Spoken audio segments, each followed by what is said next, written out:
Mesdames,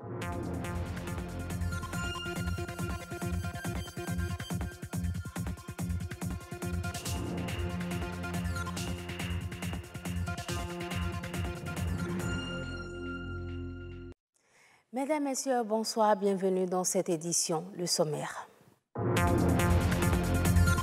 En dehors des musées aménagés par l'État béninois, certaines personnes ou associations ont aussi pris l'initiative d'en créer. En ce jour de célébration de la Journée internationale des musées, la rédaction s'intéresse à la valorisation de nos musées. Le gouvernement béninois s'engage à renforcer son système de lutte contre l'insécurité alimentaire, la faim et la malnutrition. Ce faisant, les autorités comptent atteindre le deuxième objectif des ODD. Une première prière consacre le début du mois de jeûne chez les fidèles musulmans. Elle a eu lieu mercredi dans plusieurs mosquées de la ville. Une équipe de la rédaction y était pour le constat.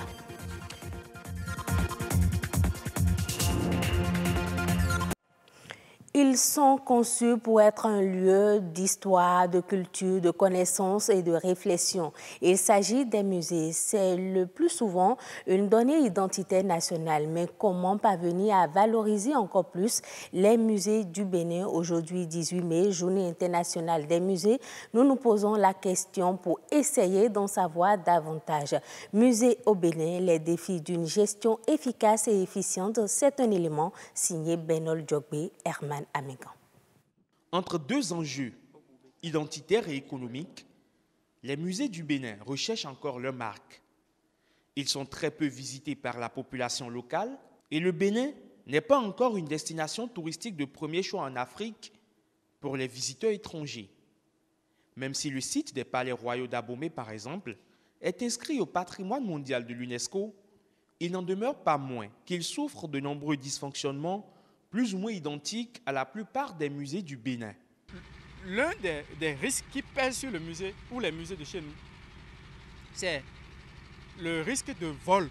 Par exemple, il y a un objet qui est une sorte d'épée qu'on appelle Boubassa. Et quand Béhanzin allait en guerre, c'est l'outil là qu'on utilise pour haranguer le public et leur donner de l'énergie et de la motivation.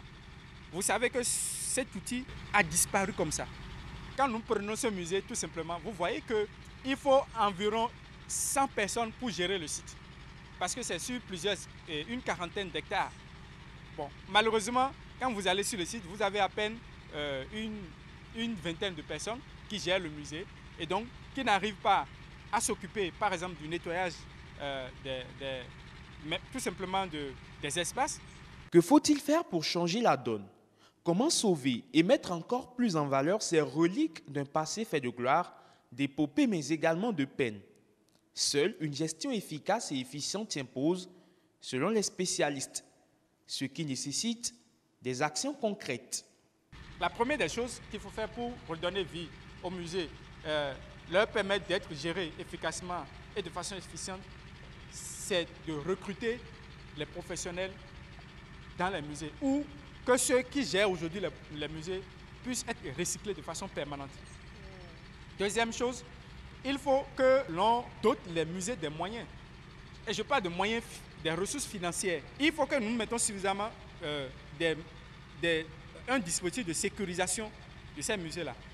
Depuis 1977, le 18 mai de chaque année est consacré Journée internationale des musées.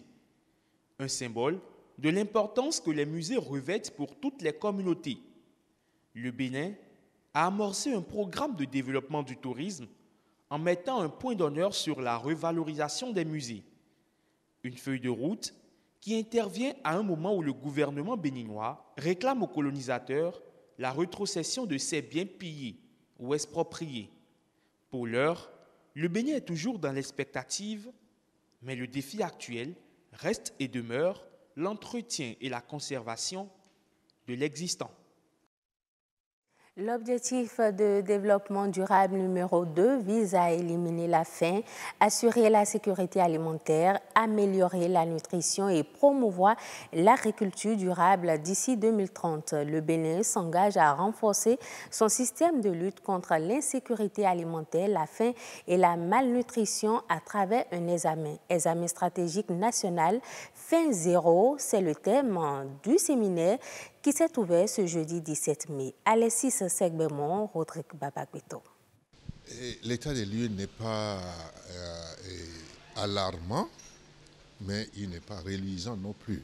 Des études faites en 2017 indiquent qu'au Bénin, 1,9 million de personnes sont en insécurité alimentaire, dont 80 000 sévèrement touchés. 50% des ménages se sentent en situation d'insécurité, ne satisfont pas à leurs besoins alimentaires tout le temps.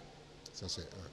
Et il y a environ 9 et quelques pourcents, plus d'1 million, un peu plus d'1 million de personnes qui vivent en situation de faim. Et cette situation varie d'une région à une autre. Les agriculteurs se trouvent par moments en situation de faim, plus que les autres corps de métier. Voilà comment se présente la situation de la faim.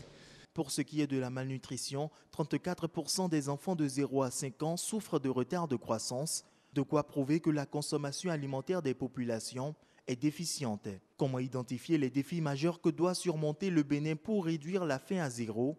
Agroéconomiste, spécialiste de la nutrition et analyste des stratégies de développement s'y penche.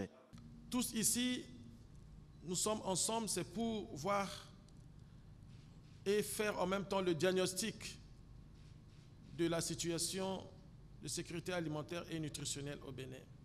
Et de ce diagnostic devrait sortir ou ressortir des recommandations qui devraient aider tous les acteurs qui interviennent dans le domaine de la sécurité alimentaire et nutritionnelle d'avoir des références ou des repères qui devraient leur permettre demain à formuler des interventions conséquentes pour, en réalité, accompagner le gouvernement du Bénin dans cet objectif noble d'atteinte des objectifs de développement durable d'ici 2030. Mais en attendant, certains aspects ne sont pas à négliger. Quand on regarde le programme d'action du gouvernement, en particulier la dimension développement agricole, il y a beaucoup de choses qui sont envisagées.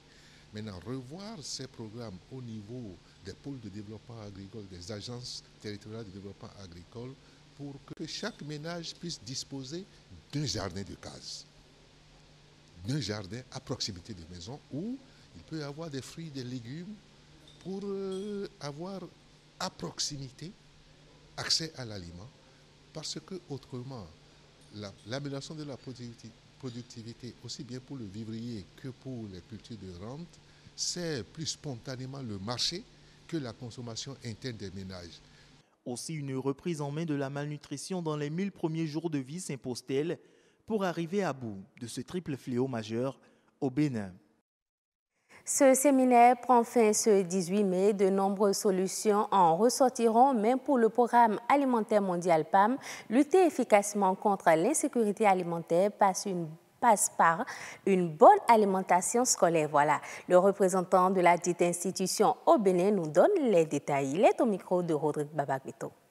L'alimentation scolaire, pour nous, le PAM, c'est un filet de sécurité sociale. C'est-à-dire que ce programme offre aux enfants, à tous les enfants inscrits à l'école, de bénéficier d'un repas chaud, complet.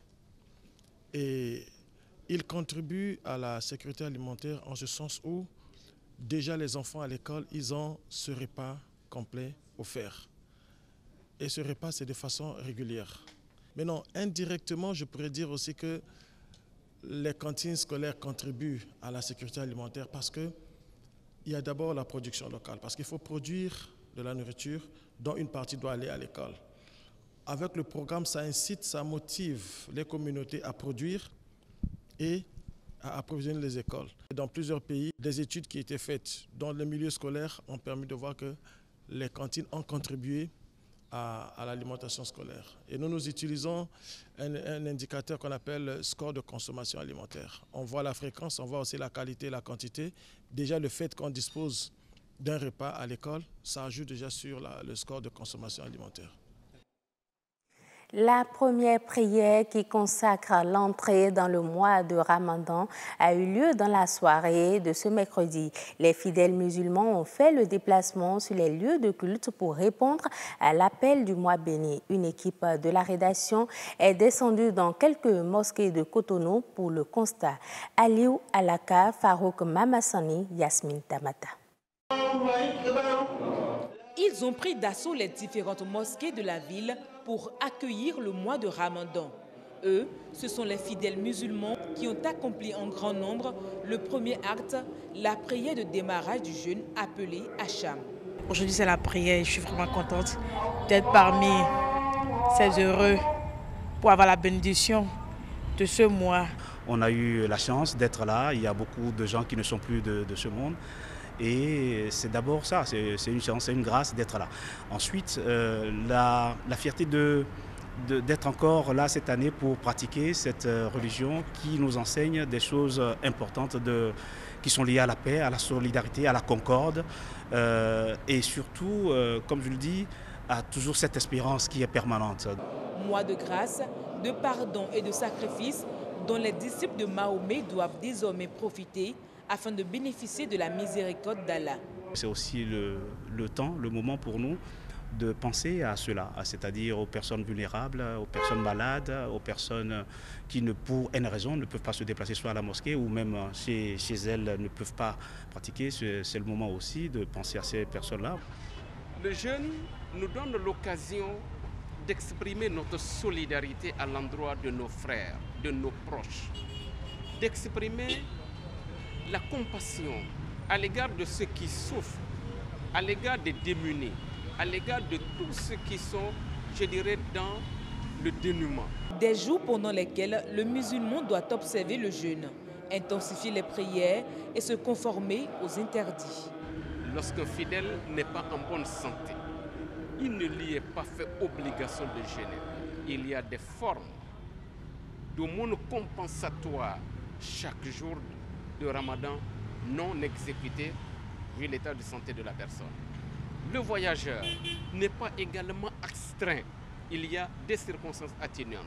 Celui qui jeûne alors qu'il sait qu'il est malade, que sa condition physique ne lui permet pas, s'il meurt dans le Ramadan, c'est comme un suicide parce qu'il l'aura provoqué. Le top est ainsi donné pour 29 ou 30 jours de privation. La Chine vient d'abriter pour la première fois le concours international de dégustation de vin.